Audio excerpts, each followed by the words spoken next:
I don't know if he's told you, but I've been doing like a few videos regarding mean finance, just some basic stuff, just to get my You mentioned. acclimated with it. I just think it's just an amazing project. I forget No, how appreciate it. huh? Appreciate it. Absolutely. I forget how I came across, I think on Twitter, just looking around doing my research, and I just kept getting more blown away as I kept researching. I'm like, what? You can do this? You can do that? You lost your color for a minute, now you black again. Yeah, I'm on a blockchain with it, and my blockchain Monkeyz full of octane in them. You know the vibe, plus we shredded than a motherfucker. Yeah, we crash monkeys.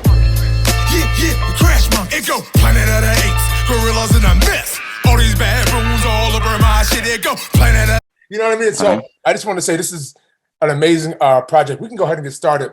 Ladies and gentlemen, we have here Michel, the CEO and co-founder of Mean Finance. He's about to blow your minds away with this project. Thank you for coming to the show, man. Appreciate it. Thank you for having us here, man. Absolutely. So if we could just start off by just giving us like a little bit of a background of how you got started in blockchain and just your history of, just in this field in general. Yeah, sure thing. I would be considered probably like one of the OGs. My first startup was all the way back in 2011, doing gift card settlement on the Bitcoin blockchain. That was my first startup in crypto. It was not even DeFi back then. Right. From there, I moved on to real estate and blockchain. So doing escrow settlement for real estate properties on blockchain as well. That was my second startup on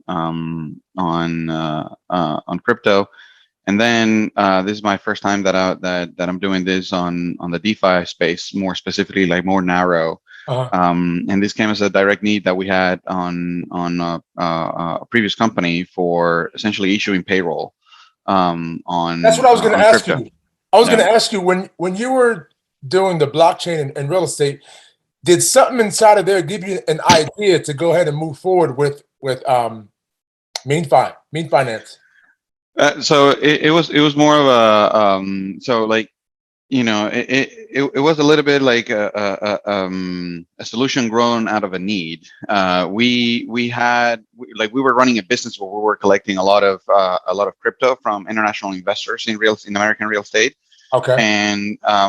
And we were paying, like, all of our, like, the entire staff was getting paid in fiat, in normal, USD. Right. And everybody that was part of the company was already kind of into crypto, and the normal journey for everybody was receive your salary in USD, move it onto Binance, FTX, Coinbase, it doesn't matter, whatever, buy some crypto and then use it on chain. So yeah, so you're like, here we are, like, a good chunk of the company going through all of this crazy, like, process, and we started to figure out, like, wait, I mean, if we're receiving a lot of our revenue in crypto, and we are essentially have to off-ramp that crypto into fiat to then pay you in fiat, to then you onboard individually into crypto, like, why don't we just shortcut all of this thing and pay you directly into crypto? And that's how the whole kind of like journey really started. And and like, so like, our first challenge was, okay, let's try to move payroll onto crypto. And we started to look for companies. We didn't necessarily thought, hey, we need to build this. We were trying to find a solution that would work for us. And we didn't find any that was really comprehensive from a a corporate standpoint, from a small business. We were a small business at the time. So we venture out into building it ourselves. Sweet, and that kind of like expanded into, after you start like realizing, okay, there's a big void here in the market that hasn't been fulfilled yet. It might be still early. Not a whole lot of people have this same need, but we are early enough to learn along with the process and grow with the industry to where, like, eventually this is going to be a fairly normal standard, Right. especially with the onset of CBDCs and things like that are about to, turn the page in the history books. Yep. This is going to be a very visceral need in the future. Yeah, it's a real thing. It's crazy to be able to watch it from the beginning as an idea, and then now you're starting to see these things coming to fruition. Yep. It's crazy. And then for you being here in the space this long allows you to see so many cycles and so many progressions. That's amazing. Yeah. It certainly has been a roller coaster. Yeah. For everybody. So, Genesis payroll. Can you explain about that a little bit? So, payroll. So the main idea. So when we decided, okay, we're going to build payroll, we could have just kind of like take the traditional payroll systems and simply move them on chain. And there's a couple of companies actually doing that today, and they do a really good job at that. And the problem is that you are not really taking advantage of anything other than the immediate settlement after you have scheduling of bi-weekly payroll or monthly payroll or whatever it is that like traditional payroll systems support. Right. So that was the first challenge that immediately when you start looking at the solution, you're like, but this problem is not necessary anymore. There's actually you start trying to question why are all of these people invested in creating all of this payroll infrastructure and payments infrastructure and stuff like that on the traditional world. It kind of makes sense because there is no global payment transfer network that you can leverage.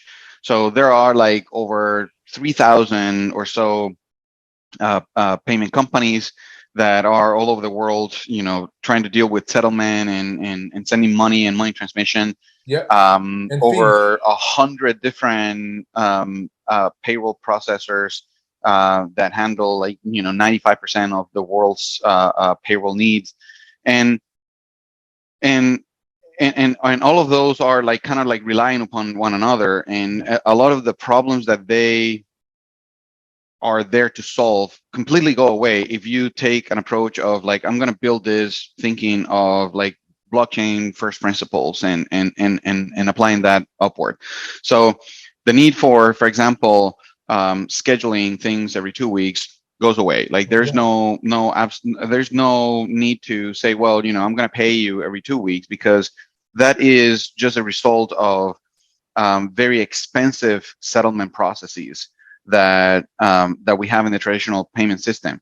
In blockchain, you have instant settlement of any transaction, so that is not a problem anymore. You can pay, so long that you can put together the right smart contracts and the right technology. You'll be able to basically settle instantly, which is exactly what we do. We have a technology called payment streaming, and what it allows you to do is, if I'm an employer and you're an employee, and I set up payroll to you, and you say that you charge $5,000, $10,000 a month, whatever the case is, that money, instead of you receiving it once a month or every 2 weeks, you receive it every second. So a little bit of that starts streaming from the employer to the employee on a second by second basis.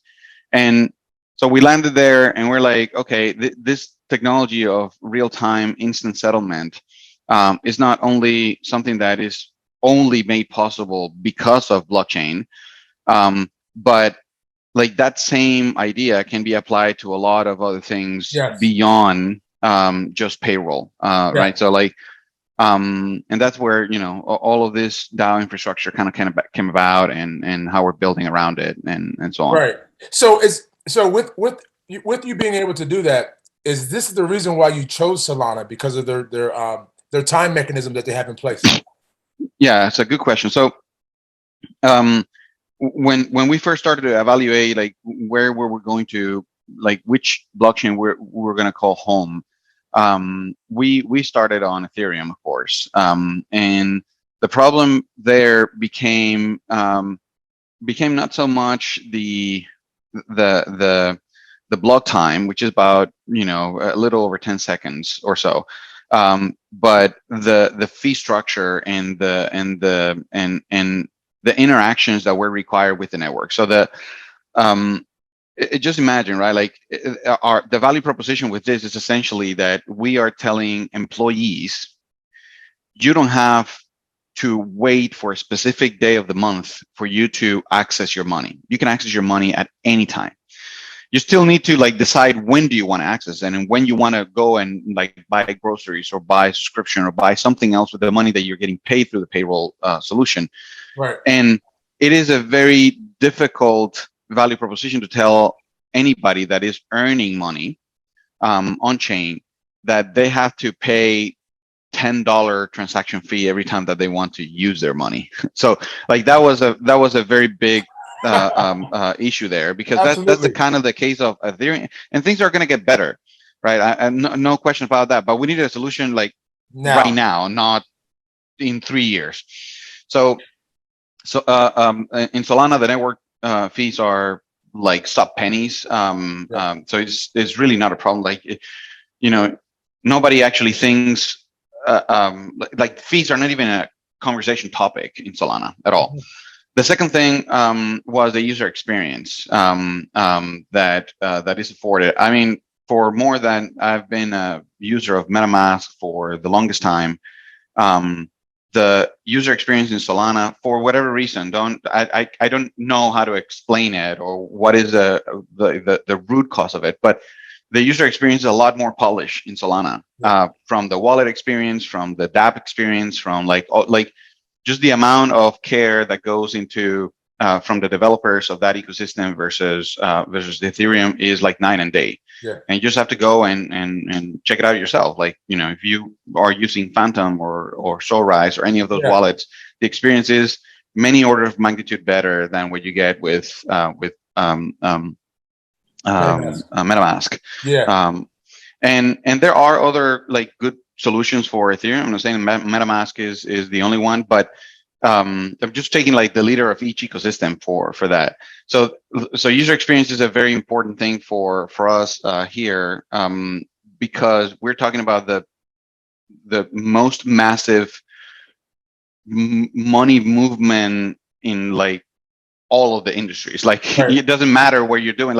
If you take all of the money that is moved through the payroll ecosystem is more than even what the derivative industries receive, because ultimately the derivative industries is nothing more but a derivative of the money that every single person receives everywhere, and they take a portion of that to their retirement, yada yada yada. But so yeah, it's used by everybody. It's used by companies, institutions. It's used by retail consumers, employees. Everybody using that. Just we cannot have an expectation of optimize the feed to be aggressive and a monkey showing up, and that's no, that's not the experience that anybody would be able to fall behind. And Absolutely. The third thing for Solana was certainly speed and block time. Yeah. And just the technology behind it in general. Rust is it's a much more mature and complete language than Solidity will ever be. I think it's a little bit of a technical debt on the EVM side with Solidity. I think eventually that language is going to die, and they're going to move on to something a little bit different. So yeah, for us, Rust was a big a big differentiating factor that ensured higher quality, higher development resources pool, stuff like that. Okay. I had a question regarding the payment stream. So say you have a brand, right? And you have affiliates underneath you, and they use their code. Is there a way that when somebody buys a product using the affiliate's code, so then when we got paid, they would immediately get their payment sent to them? Would we be able to set up a mechanism or smart contract in place that would send them their payment and notify them right away once a sale has been made. Yep, 100%. I think Yeah, you're hitting the nail on the head in that, like, anything that you can really configure with payment streaming is that you can imagine like any kind of money distribution, money splits, commission yeah, payments, rates that you have to pay over time to anybody. So in the case that you're asking, for example, for referrals and referral yeah, links or affiliate marketing, you can very well establish a system whereby if affiliate marketing referrals are 15% or 20% of yeah, whatever revenues, as the revenue is coming in, you're guaranteeing that because you sign an affiliate contract with that affiliate, if $100 come in like every month and they're being streamed, like 85% go into the provider and right. 15% go into the marketer, and on a second by second basis or on a real Wow. time basis, right? Like as they collect that money is being routed to the proper parties. Yeah, that's amazing. Yeah, That's mind blowing right there, bro. That's yeah. what I was wondering. That you can't ask for anything more. That's groundbreaking. Yeah. No, I agree. I think that this Yeah, is going to be. We're very excited about the future of like real time finance in general, yeah, and the things that payment streaming can provide, and the kind of scheduling rates and stuff like that we can do with a primitive. It's freaking phenomenal. yeah. Um, we're now kind of like in a first overall phase of the project, which is like the build up of the primitives, the build up of the basic use cases.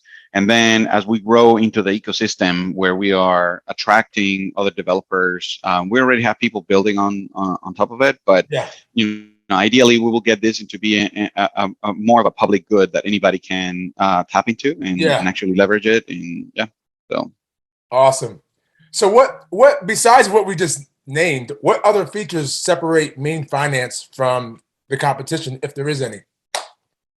Yeah, there's some competition for sure. So at the time, even when we were going to like before we even started to build, the closest that we came to having a solution that somewhat worked in what we wanted to do was a product called Sablier Okay. in Ethereum. And they're very different from Mean Finance in a lot of ways. The primary one being that they are a very peer-to-peer vesting contract type of streaming service, meaning like that protocol was not thought out to be managed from a corporate standpoint, from a business standpoint. Right. So it works very well if I want to send you, like as an individual, like a particular payment, or if I want to send you like a remittance or something like that. But it breaks down very quickly the minute that you start to think about corporate treasuries and the way that those treasurers need to manage multiple salaries for multiple people, or in the way that, for example, say a city or a government that is managing parking lots in city blocks, and they need to collect the parking meter for the vehicles. Like it would be a nightmare to manage that using something like Sablier because of like the management infrastructure is just not there to do that. So in our case, we had, like from the very beginning, a big focus on making sure that there was a clear, like many-to-many management infrastructure that you can handle multiple payment streams and that you can handle multiple payers and treasurers and Yeah. recipients and senders, like all that in the same primitive infrastructure layer. Right. So that's one big change. There's some other protocols. Superfluid comes to mind. They're on Polygon and on Ethereum, and they also do payment streaming technology.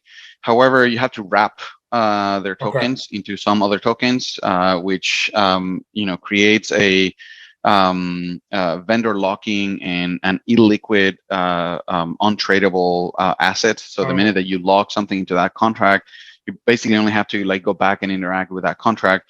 We don't create any kind of locking mechanism. Like you can stream pretty much any token that you want. There is no wrap or unwrap or anything, any of that business. So yeah, I think in general, it's a you. Sweet, man. And wanted to ask you, do you guys have staking in place? I just started staking with MainFi. Is there a way to have that compounded, or do you have to wait a certain period? It auto compounds. So our staking our mean staking protocol auto compounds on protocol revenues. That means that once you put it there, like the way it works is like think of an unbalanced liquidity pool, where essentially on the one side, if you were to deposit like 100 mean tomorrow, they will be worth a little bit more than 100. So like if you deposit 100 and then you got your S mean, which is stake mean, and wait till tomorrow, the same stake mean will be worth more mean per stake mean. So if you basically convert back, you get more than 100 mean tomorrow. So, yeah. Okay. Is there a way for us to see that, or do we have to convert back to see it? No, you can see it on the port. Yeah, right on the port. So if you go there, you will see, hey, you have this much as mean, which is equivalent to this much mean, which is equivalent to this much dollars. Yeah. Nice. Good stuff, man. I saw something here. I wrote in my notes. You said if you have to enter your username and password, it is not decentralized. That is correct. Right. That is correct. That's important for my audience and people to know. So I wanted to bring that to light. I think that there's a lot of protocols that tag themselves as like DeFi something or DeFi that or DeFi the other, and it's a little disingenuous to be honest, because it kind of breaks the ethos of what decentralization is or mean. And even like decentralization is not about just having accounts that are on chain, or is not only about not having centralized identities, and it's not only about like you have to. There's a lot of different things that come with a DeFi ethos, including privacy, security, including the actual being trustless, being permissionless, being censorship resistant. There are situations and protocols out there that, for much that they quote unquote call themselves decentralized, they can still access their customer accounts, which is kind of like crazy. Right. And even when those things are voted through like a DAO or any, like, the minute they have any kind of like centralized control over anything, whether it is movement of assets, access to wallets, access to accounts that are deposited, access to TVL by any customers, there's no end to what that will lead you. I mean, you are just a lesser intrusive government in a way. Right.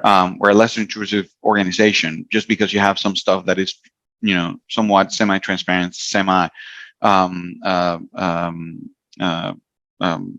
identifiable on chain. Right. So we do try to strive, and part of our ethos is to like really stick to the DeFi principles. That's the reason why there's so many like Bitcoin maxis, because there's no CEO behind Bitcoin. There's no central figure that you need to kind of bow to, and it's just truly, if you think about it, the true and only decentralized censorship resistant blockchain that is out there. All the other ones have, I mean, if you look at the Nakamoto coefficient, it's like in the thousands for Bitcoin and in the dozens for all the other ones, Ethereum and Solana and Avalanche and stuff like that. Like it's not even like in the same ballpark. Right. But yeah, I think that just like, Bitcoin was like 3 or 4 years after its, birth, all the other blockchains have a good opportunity to get there eventually to the point where Bitcoin is today. Right. Absolutely, man. And I wanted to ask you on the future of DAOs. Where do you see that going? Um, I think DAOs are a beacon of light and a beacon of hope for freedom. Yeah. And I think that somewhat we are still in a very early Yeah. experimental stage for DAOs, and people trying to figure out exactly like what does it mean to be part of a DAO? What does it mean to run an organization as a DAO? And there's some like fundamental trade-offs that come with that, from speed to execution, to like arriving to consensus on a forum before it gets onto the vote, to just legal hurdles and legal issues that you need to be aware of. Like, Mhm. the statute of limitation on wrongdoing and breaking local laws still applies for individuals. So if you are contributing to it's kind of like, if you are not um, in the case of like if you're doing something unlawful, and you have someone that is helping you do it, but they don't actually do it, you're the one doing it, they are still an accessories. That's Right. what it's called, right? So there's still a lot of like gray area around whether being a member of a DAO makes you an accessory, if the DAO does anything wrong or it breaks a law or not. And so I think that all of those things are going to change and evolve very quickly over the next 3 to 5 years. I think Yeah. we're going to have a much more robust framework for DAOs and how they behave at the local jurisdictional level, and what they Yeah. mean That's for everybody's. specific members. Yeah. It's like everybody's waiting for like some type of regulation and direction on how to act. Yeah, there's already like some moves by government, Right. right? Where there's a couple of states in the U.S. that you can actually register a company as a DAO. I think Wyoming is Um, one of them, isn't it? yeah, Wyoming and Arizona are Arizona. are the two. So you can like legit register an organization where you are just Yeah. like a member of the DAO, and that's it. You don't need to be a director. You don't need to be like any fancy title or anything like that.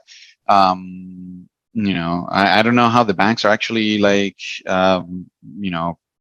creating their bank accounts based on that, or reporting taxes. I guess that there's a lot of like still unknowns. Very, very early, Yeah. right? That just happened last year Have or you heard of earlier this year. Have you heard of the exchange Kraken? Yeah, of course. I believe I saw somewhere where they've partnered with a bank, um, uh, MVB banking, Okay. and yeah, they have, and then that said, because I know the Fed can't directly have contact with these accounts, but they can through partners, and I think Kraken uses MVB banking. I'll look it up. I wasn't Yeah, familiar with that, but yeah, yeah, there's still, we're moving like I closer. said, we're getting closer. Yeah, it's Yeah, definitely like, I mean, the trend is not a fad. Like, the trend is a growing trend yeah, of more and more people and more organizations, and it has a lot of appeal.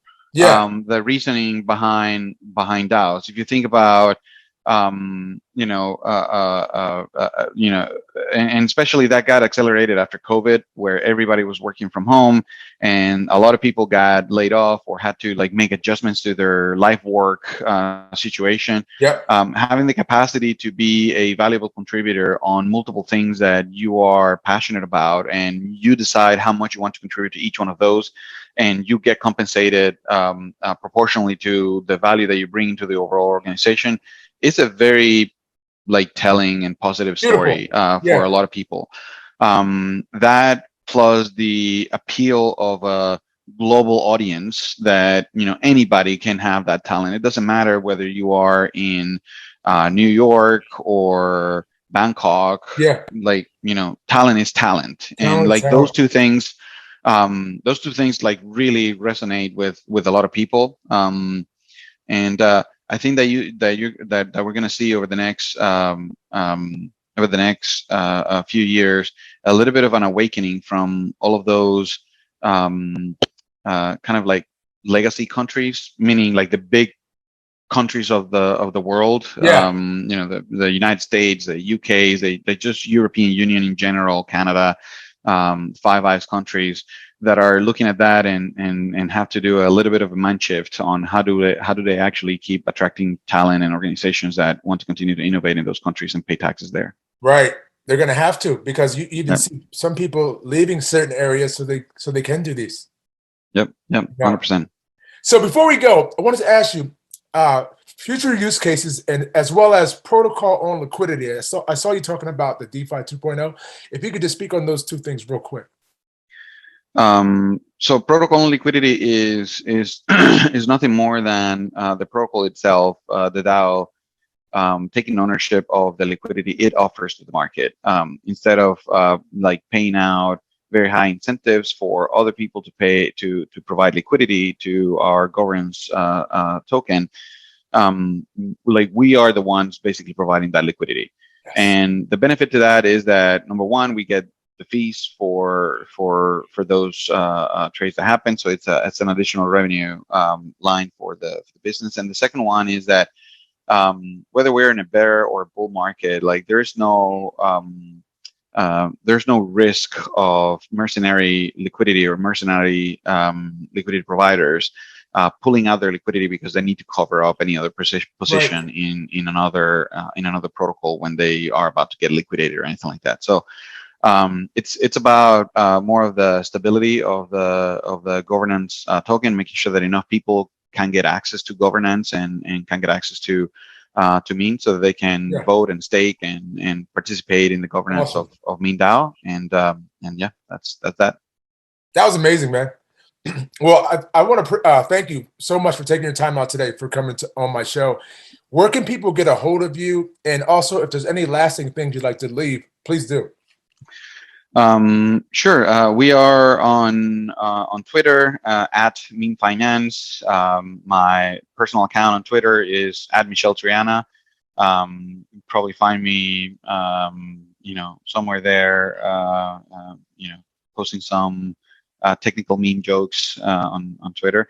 But most of the information that you'll be able to find about Mean Finance, the protocol, the applications, the roadmap, everything is on meanfi.com. Meanfi, that's MEANFI.com. Okay. Thank you, man. Thanks again so much. And I hope we can do this again sometime. Right on. Thank you very much for having us. Absolutely. Have a good one. Cause it's the standard in this bitch. XRP.